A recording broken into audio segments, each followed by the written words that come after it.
Study IQ IAS, आपका selection हमारा mission. Why is there so much insurgency in North East? दोस्तों, हाल ही में Ayushman Khurana starrer अनेक रिलीज हुई थी। इस जियो पॉलिटिकल थ्रिलर का मेन प्लॉट इंडिया के नॉर्थ ईस्टर्न रीजन में सेट किया गया था। इंडिया की इंटरनल सिक्योरिटी पर बेस्ड इस रोमांचक मूवी में एक अंडरकवर एजेंट नॉर्थ ईस्ट के एक इंसर्जेंट ग्रुप के साथ पीस ट्रीटी नेगोशिएट करने जाता है। ये एक ऐसा टास्क था जो बिना किसी खास सक्सेस के कई सालों से चलता आ रहा था। लेकिन जैसा कि इस मूवी द्वारा शो किया गया, ये सब कुछ उतना आसान नहीं था। जहां एक तरफ इसमें नॉर्थ ईस्ट रीजन की खूबसूरती को कश्मीर जैसा स्वर्ग बताकर पोर्ट्रे किया गया है, वहीं दूसरी तरफ इसकी मेन स्टोरी लाइन इस रीजन में छाई इंसर्जेंसी के अराउंड रिवॉल्व करती है। दोस्तों, असल जिंदगी में भी नॉर्थ ईस्ट की कहानी कुछ इसी तरह आउटर ब्यूटी और इंटरनल कॉन्फ्लिक्ट्स के बीच गुथी हुई दिखाई पड़ती है। इंडिया का ये नॉर्थ ईस्टर्न रीजन इंडिपेंडेंस के समय से ही टर्मोइल का शिकार रहा है। तो आज की वीडियो में हम नॉर्थ ईस्ट में फैली इसी इंसर्जेंसी को आपके लिए डिकोड करेंगे। आज के डिस्कशन का मेन फोकस उन पहलुओं पर रहेगा जो इन इंसर्जेंसीज के पीछे मुख्य रूप से जिम्मेदार हैं। तो चलिए बिना देर किए इस डिस्कशन को आगे बढ़ाते हैं। Brief background. आइए इस वीडियो की शुरुआत इस रीजन से जुड़े कुछ बेसिक्स के साथ करते हैं।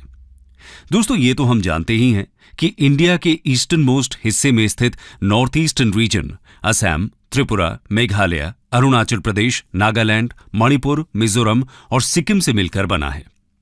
इंडिया के ये नॉर्थ ईस्टर्न स्टेट्स हमारे पड़ोसी देश बांग्लादेश, म्यांमार, चाइना, भूटान और नेपाल के साथ बॉर्डर्स शेयर करते हैं और इसीलिए इसको इंडिया के लिए साउथ ईस्ट एशिया का गेटवे भी कहा जाता है। आपको जानकर हैरानी होगी कि ये स्टेट्स लगभग 99% बॉर्डर दूसरे देशों के साथ शेयर करते हैं, जबकि कुल 1.1% इंडिया के साथ। ये रीजन मेनलैंड इंडिया के साथ कुल 22 किलोमीटर वाइड लैंड स्ट्रिप से जुड़ा है, जिसको सिलीगुड़ी कॉरिडोर या फिर चिकन्स नेक भी कहा जाता है। और इसकी यही सेंसिटिव लोकेशन इसको इंडिया के लिए स्ट्रेटेजिकली बहुत इंपॉर्टेंट बना देती है। इंडिपेंडेंस के समय north east reason Assam, north east frontier agency यानी प्रेजेंट डे अरुणाचल प्रदेश और princely states of Manipur and Tripura से बना हुआ था। प्रेजेंट डे नागालैंड, मेघालय और मिजोरम उस समय असम का पार्ट हुआ करते थे और फिर एक एक करके अलग अलग समय पर ये सभी स्टेट्स इंडिया का हिस्सा बने। दोस्तों, ये रीजन एक सिंगल एंटिटी नहीं है। यहां न जाने कितने डाइवर्स ट्राइबल ग्रुप्स अपने डिफरेंट हिस्टोरिकल बैकग्राउंड्स के साथ अपने पॉलिटिकल फ्यूचर का बहुत अलग पर्सपेक्टिव रखते आए हैं और इसीलिए इस रीजन को अलग अलग ट्राइब्स, लैंग्वेजेस, कल्चर्स, हिस्ट्री और एथनिसिटी का मेल्टिंग पॉट कहा जाता है। लेकिन इंडिया की यूनिटी इन डाइवर्सिटी का ये अनोखा उदाहरण कई दशकों से इंसर्जेंसी के कहर से जूझ रहा है। और वो क्यों, ये जानने से पहले आइए इसके ओरिजिन पर एक क्विक नजर डालते हैं। Genesis of the insurgency. दोस्तों, जैसा कि हम जानते हैं कि ब्रिटिशर्स के द्वारा इस रीजन में लार्जली नॉन इंटरफेरेंस की पॉलिसी अपनाई गई। वो नॉर्थ ईस्ट इंडिया को केवल रॉ मटेरियल के एक्सपोर्टर की तरह एक्सप्लॉयट करते थे। लेकिन 1947 में जब भारत आजाद हुआ तो उसके लिए इन रीजन्स को अपने साथ इंटीग्रेट करना बहुत क्रूशल था। नॉर्थ ईस्ट के डिस्टिंक्ट ट्राइबल कल्चर को जब इंडिया के साथ इंटीग्रेट करने की बात आई तो यहां की ज्यादातर कम्युनिटीज ने इसको अपोज किया और यहीं से इस रीजन में इंसर्जेंसी की शुरुआत हुई। सबसे पहली अपराइजिंग हमें मिड 1950s में नागा नेशनल काउंसिल NNC के द्वारा नागा हिल्स में देखने को मिली। जब इंडिया ने नागाज की इंडिपेंडेंट नागालैंड की मांग को रेजिस्ट किया, तभी से उनके द्वारा इस आर्म्ड रिबेलियन की शुरुआत हुई। 1956 में इंडियन आर्मी ने यहां पर काउंटर इंसर्जेंसी ऑपरेशन लॉन्च किया और इस रीजन को डिस्टर्ब्ड एरिया घोषित कर दिया गया। इसी को देखते हुए यहां कई और ट्राइबल ग्रुप्स ने अपनी इंडिपेंडेंस के लिए इंसर्जेंसी को जन्म दिया। इसीलिए नागा इंसर्जेंसी को मदर ऑफ ऑल इंसर्जेंसीज भी कहा जाता है। खैर, उसके बाद 1966 में प्रेजेंट डे मिजोरम की लुशाई हिल्स डिस्ट्रिक्ट के लोग असम एडमिनिस्ट्रेटर्स के अगेंस्ट रिवोल्ट में खड़े हुए। उनका कहना था कि असम एडमिनिस्ट्रेशन उनके कंसर्न्स और डिमांड्स को पूरी तरह से निग्लेक्ट कर रही है। ये इंसर्जेंसी लगभग 20 साल तक चली। 1960s में मणिपुर में इम्फाल वैली की मेइतेई कम्युनिटी ने एक और इंसर्जेंसी को जन्म दिया। उनका कहना था कि 1949 में मणिपुर के प्रिंसली स्टेट को इंडिया के साथ डिसेप्शन से जोड़ा गया था। त्रिपुरा भी इंडिपेंडेंस के टाइम पर एक प्रिंसली स्टेट हुआ करता था। उस समय वहां 60% इंडिजिनस और 40% बंगाली पॉपुलेशन रहा करती थी। हालांकि उस समय वो इंडियन यूनियन के साथ पीसफुली मर्ज तो हो गया, लेकिन आगे आने वाले सालों में वहां कुछ डेमोग्राफिक शिफ्ट्स देखने को मिले। बेटर एजुकेटेड और प्रॉस्परस बंगाली कम्युनिटीज को जॉब्स और बाकी चीजों में प्रेफरेंस दी जाती, जिसकी वजह से त्रिपुरा के लोकल लोगों को डिस्क्रिमिनेशन फेस करना पड़ता था। इसी कारण 1980s में त्रिपुरा नेशनल वॉलंटियर्स ने इसके अगेंस्ट रिवोल्ट किया। इसी तरह असम में भी कई डीप रूटेड फैक्टर्स ने वहां एक लंबी इंसर्जेंसी को जन्म दिया। तो दोस्तों, ये नॉर्थ ईस्टर्न रीजन में जन्मी इंसर्जेंसीज के कुछ उदाहरण हैं और इन सबके स्पेसिफिक रीजंस बहुत अलग अलग हैं। लेकिन अगर एक ब्रॉड पिक्चर देखी जाए तो इसके कुछ कॉमन थ्रेड्स हैं जो मुख्य तौर से इस रीजन में इंसर्जेंसी को जन्म देते हैं। आइए उन पर नजर डालते हैं। Reasons behind insurgency in north eastern region. Ethnic differences. दोस्तों, जैसा कि हमने पहले भी कहा, north east region ethnically India का सबसे डाइवर्स रीजन है। एंथ्रोपोलॉजिकल सर्वे ऑफ इंडिया के द्वारा लिस्टेड 635 ट्राइबल ग्रुप्स में से 213 ट्राइबल ग्रुप्स के 40 मिलियन पीपल इसी रीजन में रहते हैं। इन सभी ट्राइब्स के कल्चर, आइडेंटिटीज, प्रॉब्लम्स, डिमांड्स और एस्पिरेशंस भी बहुत अलग अलग रही हैं। यहां की ट्राइब्स मंगोलॉयड ओरिजिन से बिलोंग करती हैं और ये खुद को मेन स्ट्रीम इंडिया की आर्यन और द्रविडियन रेसेस से डिफरेंट मानती हैं। इसीलिए इनको मेन स्ट्रीम इंडिया में इंटीग्रेट करना उनकी डिस्टिंक्ट आइडेंटिटी के लिए हमेशा से खतरा रहा है और अपने इसी कल्चर को प्रोटेक्ट करने के लिए ये लोग इंसर्जेंसी का सहारा लेते आए हैं। Political and governance issues. दोस्तों, ज्यादातर नॉर्थ ईस्ट स्टेट्स का पॉलिटिकल स्ट्रक्चर करप्शन की चपेट में है। कई रिपोर्ट्स के मुताबिक यहां पर पॉलिटिशियंस और इंसर्जेंट ग्रुप्स के बीच एक स्ट्रॉन्ग नेक्सस देखने को मिलता है। नॉर्थ ईस्ट पीपल का ब्यूरोक्रेसी और सेंट्रल एडमिनिस्ट्रेशन में लो रिप्रेजेंटेशन, साथ ही साथ लोकल बॉडीज की इनइफेक्टिवनेस इन इश्यूज को और भी ज्यादा बढ़ा देता है। इस पुअर स्टेट स्ट्रक्चर की वजह से पब्लिक की इनसिक्योरिटी बहुत बढ़ जाती है। न्यू दिल्ली यानी सेंट्रल एडमिनिस्ट्रेशन से लॉन्ग डिस्टेंस और लोकसभा में पुअर रिप्रेजेंटेशन की वजह से यहां के लोग अपनी वॉइस को पॉलिसी मेकिंग कॉरिडोर्स तक नहीं पहुंचा पाते। गवर्नमेंट द्वारा led centralised planning in indigenous population के पार्टिसिपेशन को रिस्ट्रिक्ट करती है। इसीलिए यहां पर जो भी डेवलपमेंटल और काउंटर इंसर्जेंसी पॉलिसीज अपनाई जाती हैं, उनमें ग्राउंड रियलिटीज की झलक थोड़ी कम मिलती है। इंसर्जेंट्स यूनियन गवर्नमेंट की कॉलोनियल और डिस्क्रिमिनेटरी पॉलिसीज को रीजन के बैकवर्डनेस का कारण मानते हैं। इसके अलावा कई एक्सपर्ट्स मानते हैं कि armed forces special powers act यानी AFSPA जैसे लॉज इस कॉन्फ्लिक्ट को मिलिट्री लेवल पर ले जाते हैं, जिससे यहां की पॉपुलेशन और भी ज्यादा एलियनेट हो जाती है। साथ ही इस रीजन में हर साल भयानक फ्लड्स देखने को मिलती हैं, जो करोड़ों की प्रॉपर्टीज और लाखों लोगों की लाइव्स को अफेक्ट करती आई हैं। हाई रेनफॉल, रिवर्स के बदलते हुए कोर्सेज, पुअर ड्रेनेज सिस्टम और नैरो वैलीज के कारण इस रीजन में फ्लड, इरोजन्स, लैंडस्लाइड्स काफी कॉमन इवेंट्स हैं, जिसके कारण इस रीजन को लैंड लॉसेस के अलावा इंफ्रास्ट्रक्चर लॉस भी झेलना पड़ता है। एक्सपर्ट्स के मुताबिक सेंट्रल गवर्नमेंट का इसके प्रति कोई स्ट्रिक्ट एक्शन न लेना उनके लिए लोगों में डिस्ट्रस्ट पैदा करता है। दोस्तों, पहले से लो डेवलपमेंट का इंपैक्ट झेल रहे इस रीजन में बांग्लादेश से लाए लार्ज स्केल रेफ्यूजीज और इलीगल इमिग्रेंट्स ने भी इंसर्जेंसी को बड़े लेवल पर इंक्रीज किया। इलीगल इमिग्रेंट्स लोकल पॉपुलेशन के रिसोर्सेज कंज्यूम करते हैं, जिसकी वजह से सोशल अनरेस्ट और भी ज्यादा बढ़ता है। उदाहरण के लिए 1979 के मंगलादाई बाय इलेक्शन के इलेक्टोरल रोल्स में 45,000 इलीगल इमिग्रेंट्स ने रजिस्टर किया। इसकी वजह से यहां के लोकल पॉपुलेशन में गुस्सा भड़क उठा और इसी एंटी इमिग्रेशन एजिटेशन ने असम में यूनाइटेड नेशनल लिबरेशन फ्रंट के द्वारा लीड की जा रही इंसर्जेंसी को जन्म दिया। Underdevelopment due to geographical challenges. North eastern states की जियोग्राफी भी इंसर्जेंसी को फ्यूल करने का एक मेन कारण है। आज भी हिली, इनएक्सेसिबल टेरेन के कारण रीजन के कई एरियाज में ट्रांसपोर्ट लाइंस प्रॉपर्ली डेवलप नहीं हो पाई हैं। इस रीजन में pan India national road, national highways और इंडियन रेलवे नेटवर्क की भारी कमी पाई गई है। ये पुअर डेवलपमेंट जहां एक तरफ यहां के लोगों और इंडियन गवर्नमेंट के बीच की दूरियां बढ़ाने का काम करता है, वहीं दूसरी तरफ ये इंसर्जेंट मूवमेंट्स के लिए बहुत हेल्पफुल साबित होता है। यहां का डेंसली फॉरेस्टेड टेरेन और extreme weather conditions insurgent groups के छिपने के लिए सूटेबल कंडीशंस प्रोवाइड करते हैं। उदाहरण के तौर पर Assam based insurgent group ULFA Assam और अरुणाचल प्रदेश भूटान बॉर्डर के थिकली फॉरेस्टेड रीजन और लेस कनेक्टिविटी का काफी लंबे से सहारा लेते आए हैं।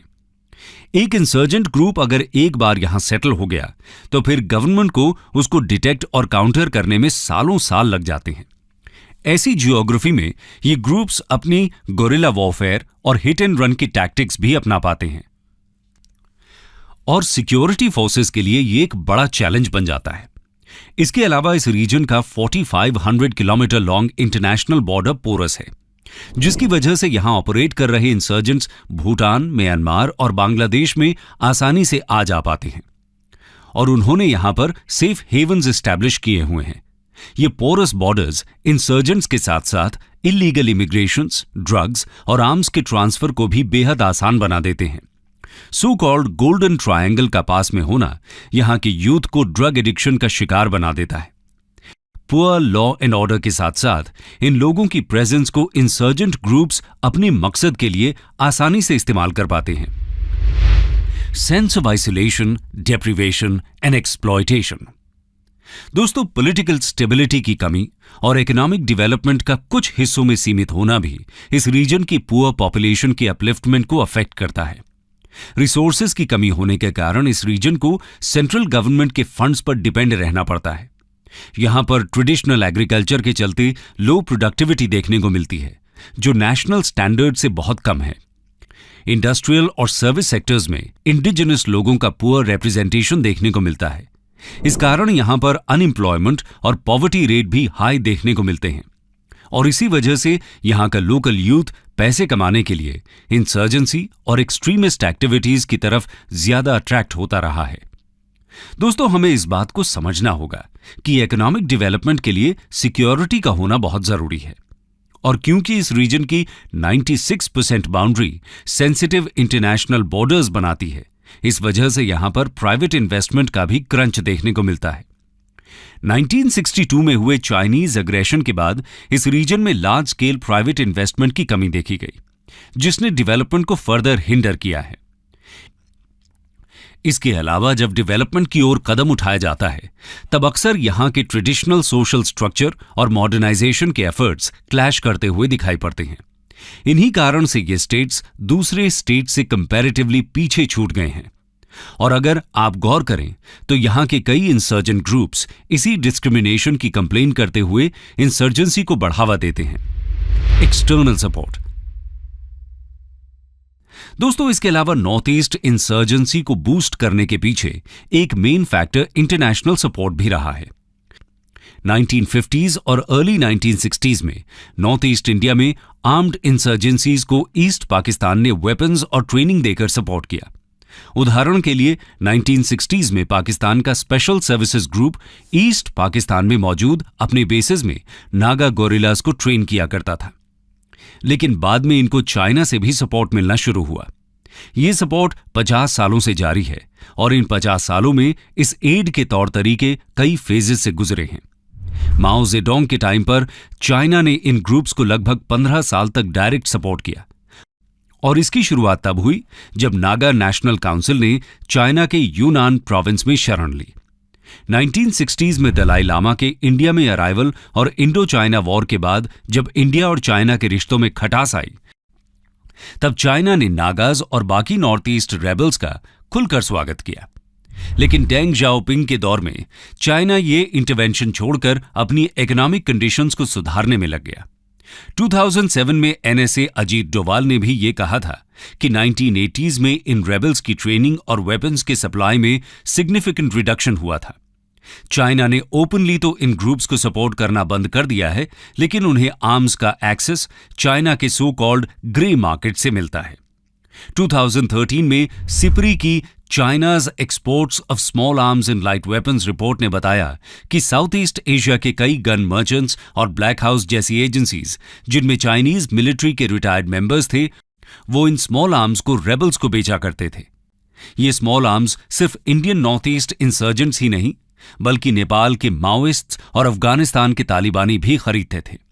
इसके अलावा चाइना इंसर्जेंट्स को सेफ हेवन भी प्रोवाइड करता रहा है। उदाहरण के लिए उल्फा लीडर परेश बरुआ ने अपनी आर्म्स ट्रेनिंग चाइना में मिड-80s में ली थी।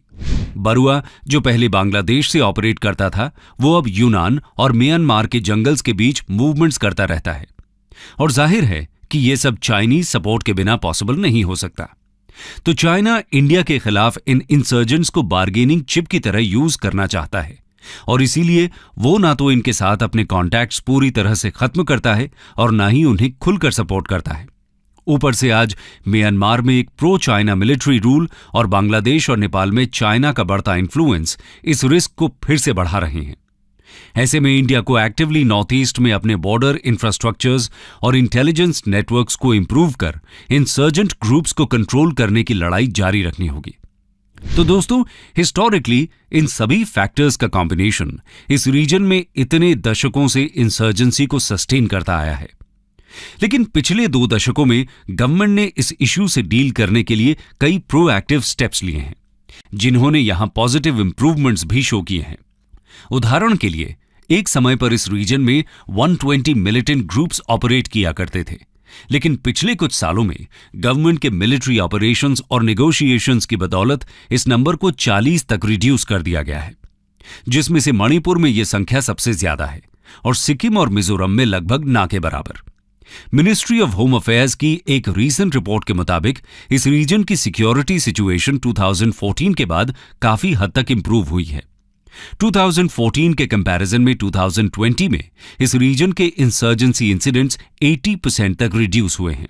वहीं सिक्योरिटी फोर्सेस की कैजुअलिटीज 75% और सिविलियन डेथ्स 99% तक कम हुई हैं। तो आज की कहानी हमें यह बताती है कि आज हम अपने इंडिपेंडेंस के 75 ईयर्स सेलिब्रेट कर रहे हैं, लेकिन इसको सेलिब्रेट करते हुए हमारे लिए ये याद रखना जरूरी है कि इंडिया के लिए इंडिपेंडेंस से लेकर आज तक ये नेशन बिल्डिंग का सफर जरा भी आसान नहीं रहा है, और इन सभी चैलेंजेस के बावजूद इंडिया ने पूरे नेशन को एकजुट रखने का रोल बखूबी निभाया है। स्टडी IQ IAS, आपका सिलेक्शन हमारा मिशन।